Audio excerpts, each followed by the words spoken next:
Hey everyone, good morning. A lot of news has come out and it seems like an almost overnight flooding of the market with dual screen handhelds, so I felt the need to gather the information I found and package it up into a news by video and share it with y'all. Let's get into it and check it out.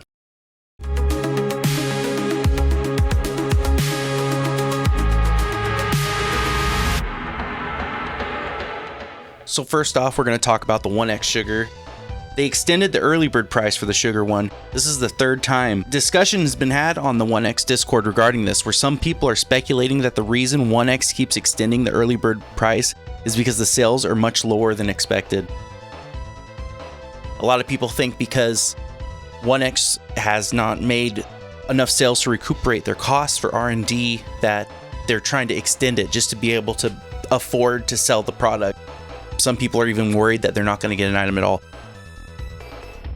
I think that's not the case. However, the concern has been brought up and OneX has responded. In their statement, they say, "Dear all, as we approach the mass production of Sugar1, we have implemented several key refinements in our final trial production batch. These improvements aim to enhance durability, performance, and overall user experience. Here are the details." They go on to talk about hardware updates. Hinge durability. Plastic components at the key part of the hinge have been replaced with metal screws for improved stability and long-term durability. Logo plate. The plate behind the small screen is upgraded to frosted metal, providing a more premium look and feel. Optimized color tuning ensures a more consistent and refined visual appearance on the chrome strip. I mean, these are things that don't matter, I think. Well, that is. Seam refinement. Machine seams have been tightened for a more seamless and precise fit. L2, R2 buttons. The silicone hardness in these buttons has increased from 90 to 120 for a faster tactile feedback and more responsive button operation. The D-pad has added a central support, key to enhanced stability, magnetic feel, and overall operability. Now, I believe that is the big one here, because that D-pad was just a piece that stuck onto the buttons and didn't really help much. But if they added something to improve that, like a central pivot, that's the most important part here as far as I'm concerned. Now, for trigger buttons, they enhance the improved response and durability. Now, the Joy-Con, the joystick silicone cap, they adjusted the colors to better match the device aesthetics. Then we go on to software updates. Fan modes. Sugar console has been upgraded from a single fan mode to 3 distinct options: default, balanced, and performance, allowing users to balance cooling efficiency and noise levels. Mask function. Users can now freely adjust proportions with the new define option, providing a more flexible customization. New global all merge function has been added. Now, with this global all merge function, some people are kind of confused on what exactly that is. If I remember correctly from what I read, they stated that the global all merge function makes it so instead of having two separate screens giving you your signal, that it treats both screens as one. Therefore, both should accept touch input at the same time. I think that's a very important distinction to make and a very good idea. So hopefully that pans out really well and works out for us. Then they go on to state, these updates reflect our commitment to delivering a device that combines reliability, thoughtful design, and an enjoyable gaming experience. Every iteration of Sugar1 has been shaped by your insights, and we are deeply grateful for your ongoing support. Trial production has officially begun, and mass production will start shortly. Please stay tuned for further announcements regarding delivery timelines. Here are some photos from the trial production for your reference. I'll have those on screen right now. With appreciation, OneX Sugar team. All in all, I don't think a lot of people are getting the Sugar, especially now, but we'll get to that. Because that really cool design, well, I call it really cool, but it probably turns some people off. They're not sure about it. It's weird, it transforms, and yeah, it's definitely not just like a pick up and play device. Next, we'll move on to the Ayaneo Pocket DS. So Ayaneo were kind of the first on the scene when it comes to dual screen devices, but their first devices that came out a year ago, I believe now, were Windows-based handhelds. Now they have announced the Pocket DS. As a matter of fact, it's already up on Indiegogo, and as of my writing this, over 1,000 backers. I think it was 1,083. So Here, let me read off some specs on this device, and we'll talk about price as well. This one has a 7-inch AMOLED on the upper screen. It runs at 165 hertz, 1920 by 1080, so a 1080p screen. Bottom screen, I think this is the cool part of it. This is a 5-inch 4x3 60 hertz LCD. This runs at 1024 by 768. I don't think we see much of that. It's going to be interesting to see not only the 4x3 screen under the 16:9, but also you've got a 5-inch LCD running underneath an AMOLED. So I don't know if that's going to be jarring or not visually, but we'll see. I'm sure it'll be fine. The processor in this is a Snapdragon G3 Gen 2. They have TMR joysticks. That's kind of the latest buzzword when it comes to thumbsticks. You got your standard cheapos switch style, then you go up to the Hall effect, which is the one that touts it will never get drift. Speaking of buzzwords. And then you got the TMR, which they seem to be pretty good. It has an 8,000 milliampere hour battery. That's pretty great. How that affects battery life with a dual screen handheld, we're yet to see though. It weighs 540 grams, which is quite heavy compared to other devices we're going to be talking about, and we'll get to that. They're really proud of the fact that the top cover of it is a CNC cut metal piece, which is cool, but that probably adds to that weight that we just spoke about, the 540 grams. So they have multiple options. The lowest option they have is a 12 gigabyte RAM with 256 gigabyte storage. It's $439 early bird special, and then it's going to jump up to $559. The second option is a 16 gigabyte RAM, 512 gigabyte storage. That's going to run $499 for the early bird and $619 when it goes on full price. Finally, well, not quite finally, but their highest option is a 16 gigabyte RAM with 1 terabyte storage. They have a yellow model for $599 early bird. That's going to go up to $719. Then there's a 16 gigabyte, 1 terabyte. So same specs, but retro gray, you know, the gray with the red buttons. This is $639 early bird and $759 standard. So this is a frustrating thing for me when it comes to Ayaneo in particular. They will price up by a good margin just for the desirable color, and that's quite obnoxious. I'm sure it doesn't cost $100 more. Well, in this case, $40 more to make gray instead of yellow. But here it is, and it's selling well. So again, the 16 gigabyte RAM, 1 terabyte storage, retro gray for $639 early bird, $759 on regular price. I can understand buying one of these during the Indiegogo campaign if that's your device that you want, your one device, but not afterwards. Jesus, $759 for an Android? As I hold it.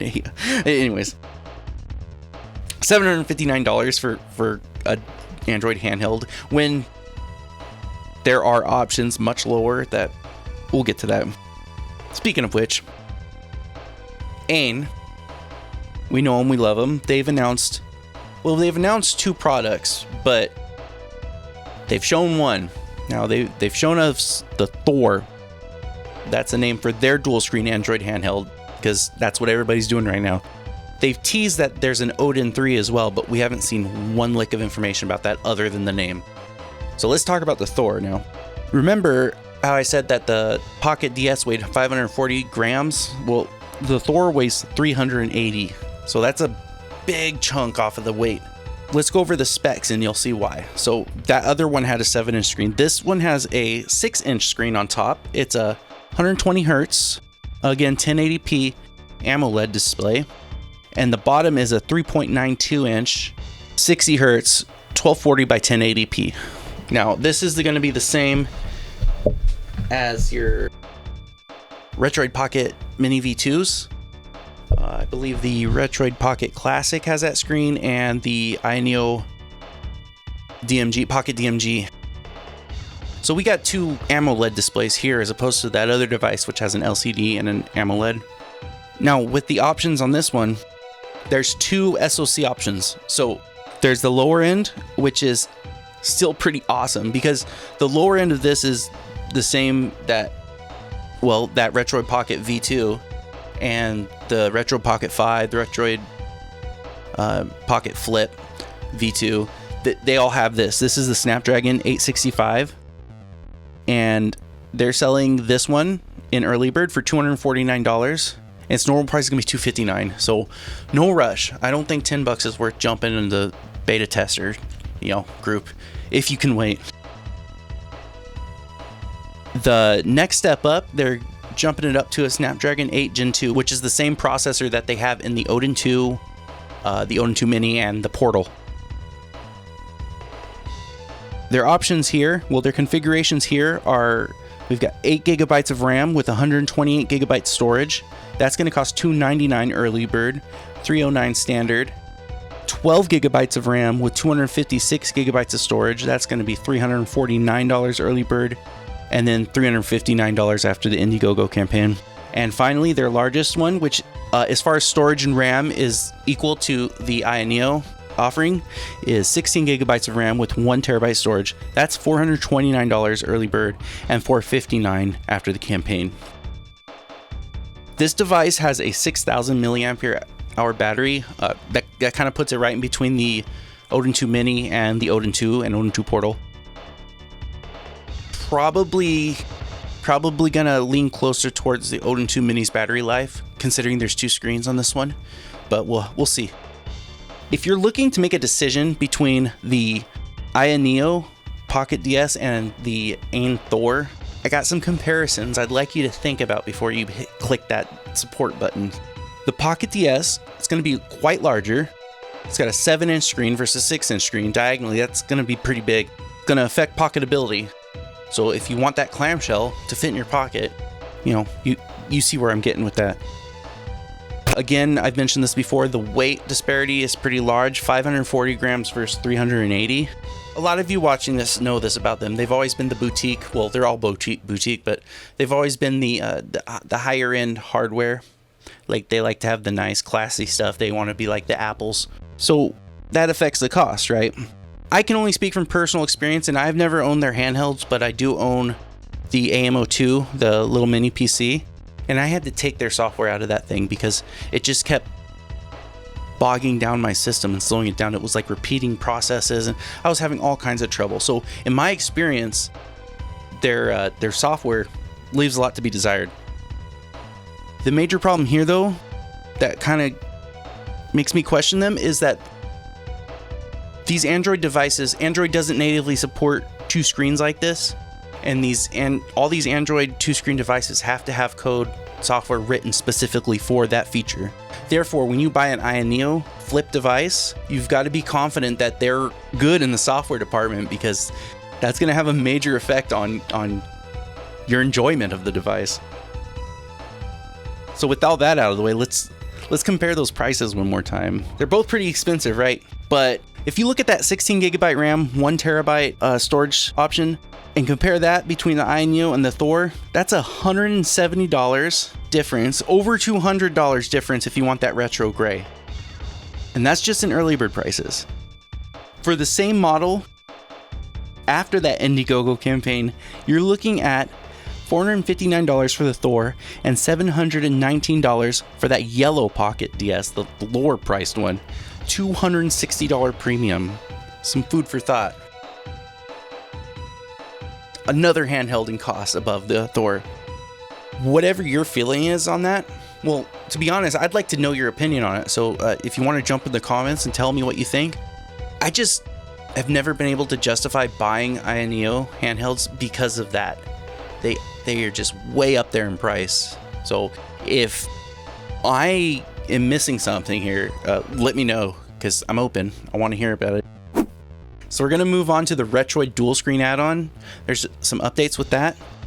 Now, this was announced a while ago. I even mentioned it in a previous Newsbite video, and pre-orders went up, and they should be shipping soon. As a matter of fact, I believe you should be getting an update any day now if your device is being shipped. You may have seen review videos have popped up on the Dual Screen add-on.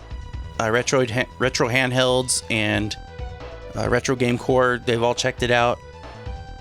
They've had issues connecting their device to other handhelds. Granted that there are 2 SKUs, and the one they received is the Retroid specific screen. I don't think that it is affecting the hardware at all. I think it's just the mount size, though. Ambernick, in response, has apparently released an update to their Android devices that lets it support dual screen. We've yet to see if that's kind of hinting that they're going to come out with their own competition. Otherwise, that's cool that they're accommodating that. You may recall that the device is supposed to be released on, I believe, August 5th, and it was pushed back to the 15th. And there is another delay, albeit 3 days, but this one's kind of okay. It's okay because, as reported in those reviews, there is a 3 frame delay, input delay, which is kind of a big deal. And Retroid originally said that this is in the hardware. It's from the communication to that other screen, and there's not really anything they can do about it. However, they recently posted that they have in fact done something about it, and they've made some changes to the firmware. But because this change is in the firmware, they want to take a couple days, 3 days to be exact, to update all the devices before they send them out. If you have already received a shipment notice and your device is already in the mail, they've stated that they will send a cable to you so you can do that firmware update yourself. But all in all, that's a pretty good deal. If they can eliminate a 3 frame input delay, please take 5 days. I don't care. One more issue that was mentioned in the delays is that the screen add-on can affect battery life pretty drastically. So I'm not sure how bad that is. I was in pretty early pre-order on this device, so as soon as I get mine in, I'll see what's going on with that and let you know what I find out. Keep in touch. Now that we've cleared up a lot of this dual screen talk, another major handheld announcement was from Microsoft at the Gamescom. They have officially announced that the ROG Xbox Ally and Xbox Ally X is going to be released on October 16th. Wario64 on Twitter has also posted that there was a leak with the Best Buy pricing. It's looking like the base model, the Ally, is going to be $549.99, and the Ally X is going to be $899.99. Now, also a 100-watt charger dock, which is going to be $99, and a $70 case. So, wow. So those prices, well, aside from the case, I guess you could say expected, but those prices are kind of in line with what we expect with the x86 handheld, especially this one. I won't be getting one. I'm just kind of hoping that whole OS rework trickles down to my ROG Ally Z1E. I love that thing. So if you don't know, I got a little comparison chart here that compares the specs between the two models. The Xbox Ally, the base model, has the Ryzen Z2A processor as opposed to the Z2AI Extreme processor, which is in the Ally X. The standard Xbox Ally has 16 gigabytes of LPDDR5X 6400 RAM, as opposed to the Xbox Ally X, which is running 24 gigabytes of LPDDR5X at 8,000 megahertz. Sorry, at 8,000 megahertz speed. So the standard storage in the Xbox Ally is 512 gigabytes, running on a 2280 M.2 SSD, as opposed to the Ally X, which is 1 terabyte 2280 SSD. Now that shouldn't be a big issue for you, because if you buy the Xbox Ally, it's a very easy upgrade as far as the hard drive goes, especially if they have the cloud. The ROG Ally has this cloud install option from the BIOS that just downloads Windows back onto it when you install a new hard drive, so it makes it a lot easier. They both have a 7-inch display, 1080p IPS display, 500 nit brightness. Yeah, they both have the same display. However, it looks like the Gorilla Glass. They both have the same Gorilla Glass. Anti-reflection. What's the difference here? FreeSync Premium. Nope, they have the same screen. Okay. 2 USB-Cs. On the Ally, it's got DisplayPort 2.1 and Power Delivery 3.0, and then one micro SD and one analog audio input jack. On the Ally X, it looks like it's got one USB 4 and one USB 3.2. So it looks like it's got a slightly different spec on the USB ports. Shouldn't be a big deal. They both have Wi-Fi 6E and Bluetooth 5.4. Same dimensions. The Ally X is 715 grams as opposed to 670 grams for the Ally. That's interesting. Oh, yeah, this is why. The Ally has a 60 watt hour battery as opposed to the Ally X with 80 watt hour. And that's going to be pretty important. These x86 handhelds, the biggest problem with them is that they drain like that. So you want as big a battery as you can get. If you're going to get one of these, get the good one. It's too much of an investment to get a cheap one and be unhappy when it comes to these Windows models. I would recommend the Ally X. Problem though, a possible issue, there was a lot of talk about how seamless the Ally X is and how they debloated their Windows themselves so it can run so smooth. Tom Warren posted on Twitter a video of how easy it is to get the desktop on the Xbox Ally X. It's very fast, and Bob Wolf of Wolfden, I'm sure you all know of him, he commented on this, saying switching from the Xbox environment to desktop mode seems suspiciously fast. Is it a whole environment like SteamOS or just an app? And this kind of raises a concern because the whole point of this that people were interested in was that it was running this Xbox environment independently. It would load it first before Windows, and Windows was secondary. But if this is the case, it's possible that it's just loading on top of Windows, like Armory Crate, for example, and it's not as seamless and tailored as we thought. So I don't know. If I were you, I would wait. I'd wait to see what this is, what's going on with this, because that's kind of weird. Then again, if you don't have a Windows handheld and you want one, this is the obvious choice. What do you think about that? Let me know. Give me your opinions in the comments, and I want to hear, am I wrong? I'm sure it runs just fine, even if it's running as a front end. I just know that from experience from my Ally. I'm sure it runs way better than that already, so it's going to be good. That all said, if you've been craving a dual screen handheld and that's something you've been waiting, you're eating good now because they are just everywhere. And it all started with the Windows-based ones last year. We've even got the budget option available. I mean, it's not technically dual screen, but it's a DS handheld with the Magic X040, and I promise I'm getting a video out on this.